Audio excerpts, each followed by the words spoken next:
Hi, I'm Toni Swinehart, and this is MCP's Full Court Press, brought to you by Shelby State Bank and House of Flavors Incorporated. Today we're here with Jeff Schwass, and he does a lot of the facilitating for disc golf local here in our Mason County area. Hello, Jeff. Thank you so much for meeting with us. My pleasure. And so how did you get started into the disc golf, and what started you as kind of getting into the facilitating part? I started playing in college up at Michigan Tech, and we made a course at my house when I got out of school, and decided that we should maybe start trying to build some courses locally, and that was probably in the early 90s. Kind of dates me a little bit there. I'm not getting any younger, but we've continued to put courses in. We did this one here at West Shore. We did the one at the School Forest, Mason County Park, the one in Scottville.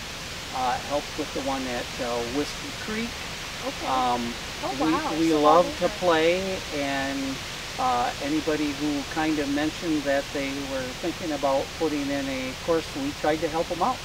Oh, wonderful.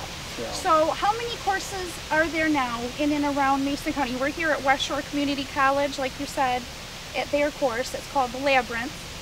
What are some of the other courses? There's the Scottville course at Riverside Park. Okay. In the back, right behind the campground. Okay.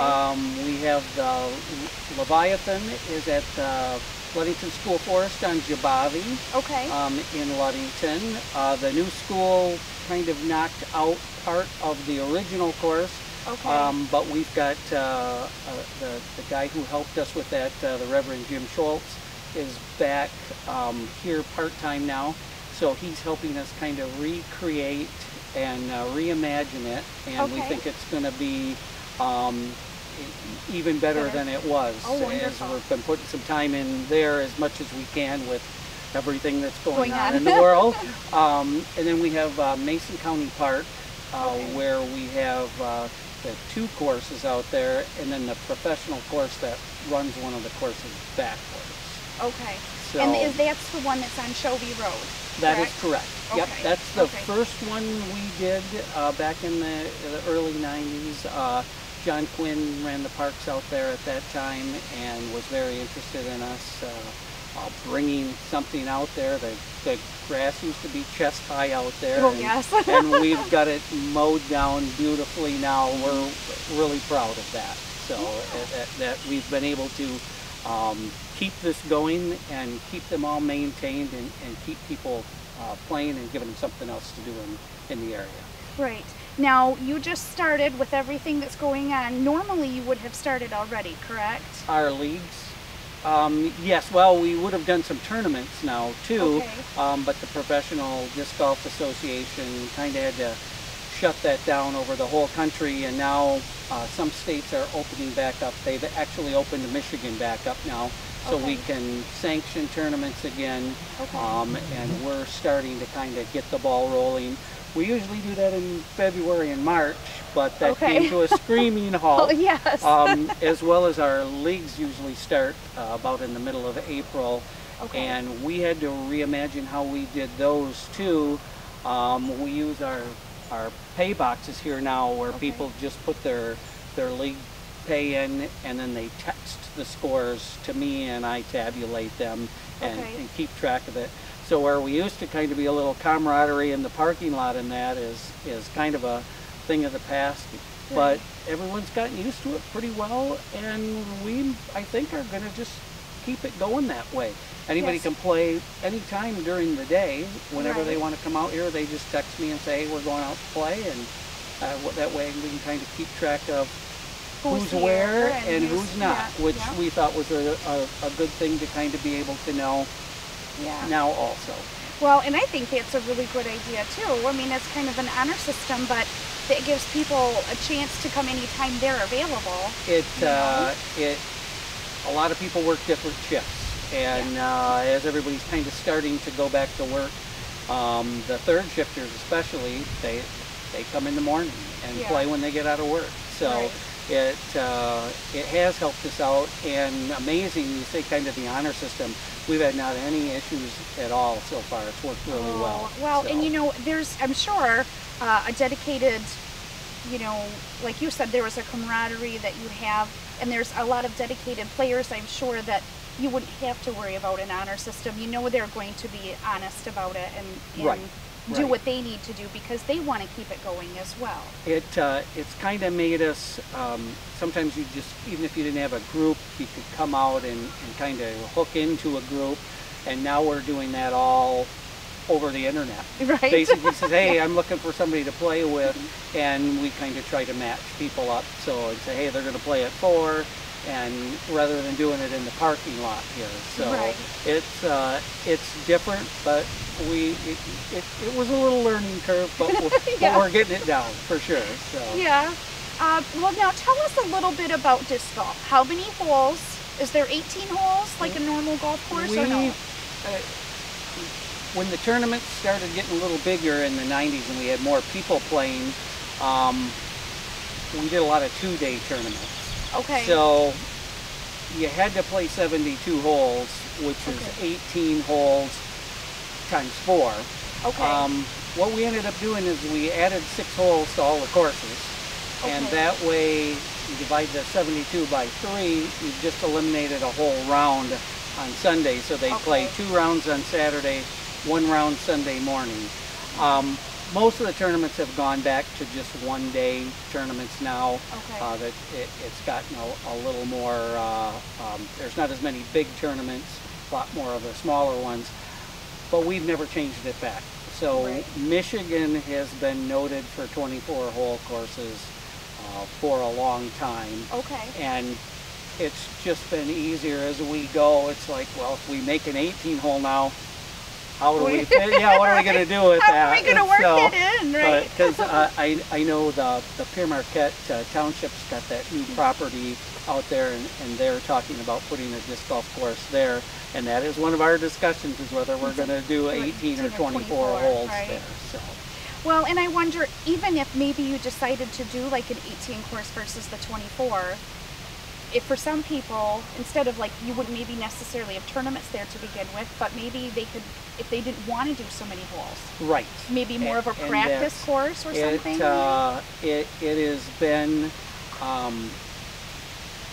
kind of, we always, as we've done the state finals here in Ludington for 24 years. So anytime we ever put a course in, it's like, we want to put that one in the state championship too, and we want to show off something new that we've got.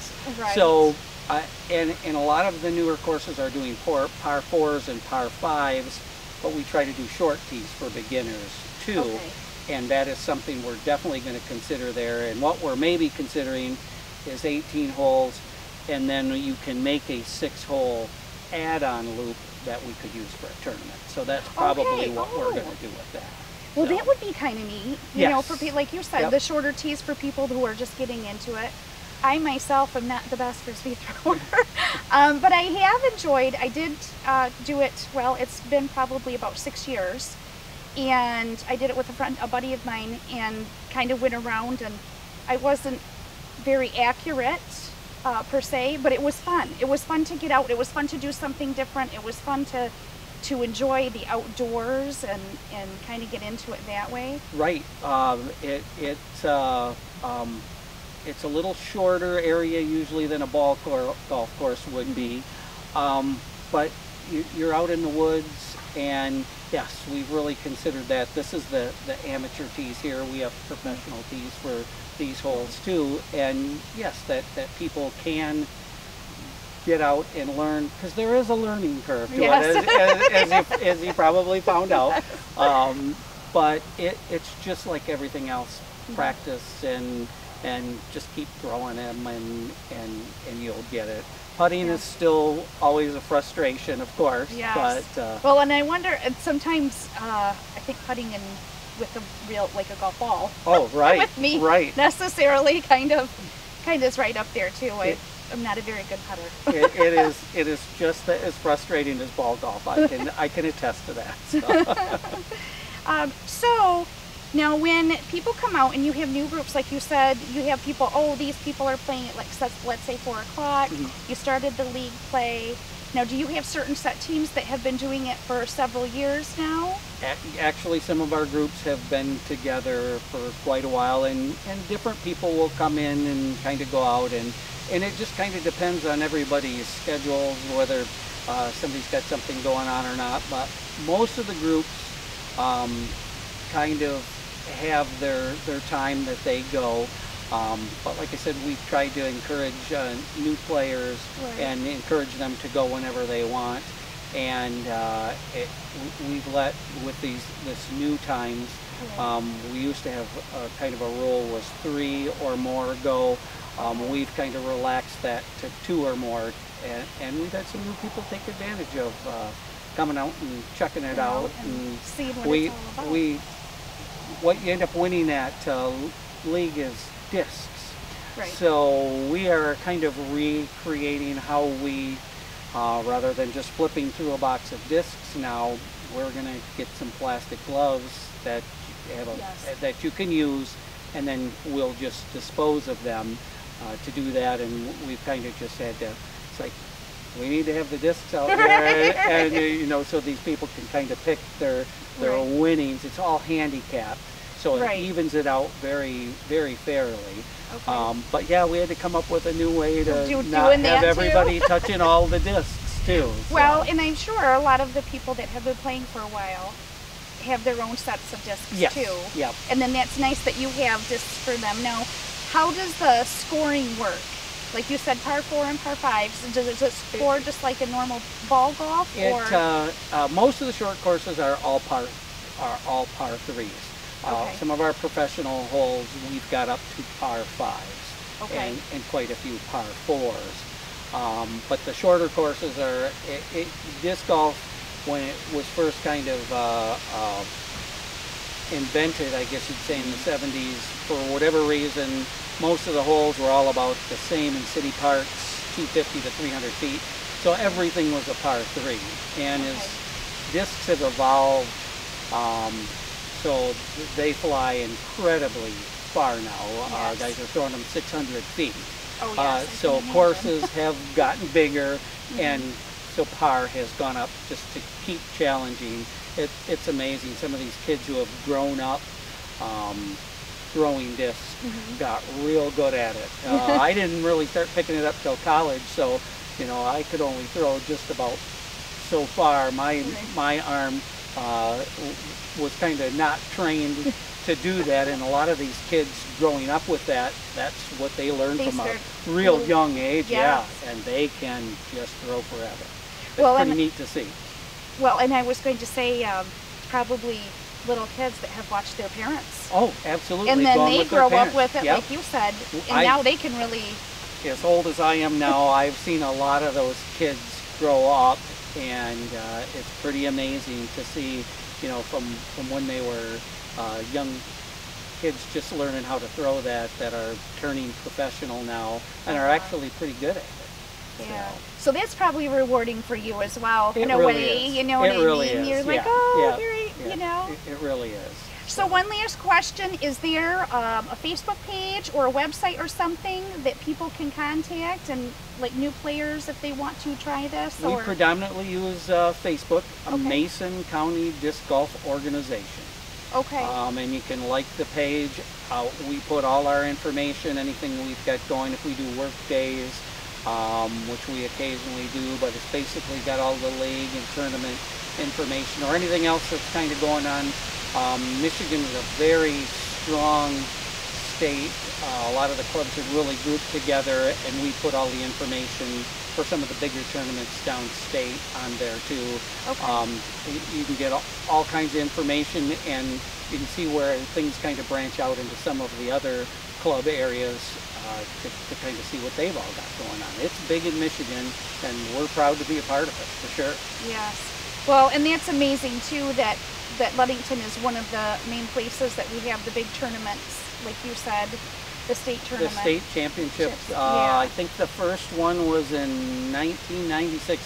This year is supposed to be the 25th year of that, and it will probably They're still trying to have it, but again, we're going to have to, with grouping and keeping people from gathering, we're going to have to kind of rethink and redo how we're doing that, but we're working hard on that too. It wasn't quite what we envisioned for our 25th year, but if we can pull something off and make it work, we're going to definitely try to do that for sure. One of the guys back in the, when they decided to come to Ludington said, Labor Day weekend, Ludington, what a no-brainer, and that has been going on since the day he said that. That's a pretty good the championship yeah. here. Yeah. Because usually right after Labor Day, everybody leaves, goes back to their lives, school, exactly. whatever. Yep. So. Yep. Exactly. Perfect. So. All right. Well, thank you so much for your time, You're Jeff. very welcome. We appreciate it. Thank you for meeting us out here today. And we'd like to get the word out about this disc golf and hopefully get it flowing like it was. Of course, this year will be a little bit of a shortened season, but they're still working on it, which is wonderful. Oh, we are. All right. Thank you for watching. And for more news, go to MasonCountyPress.com.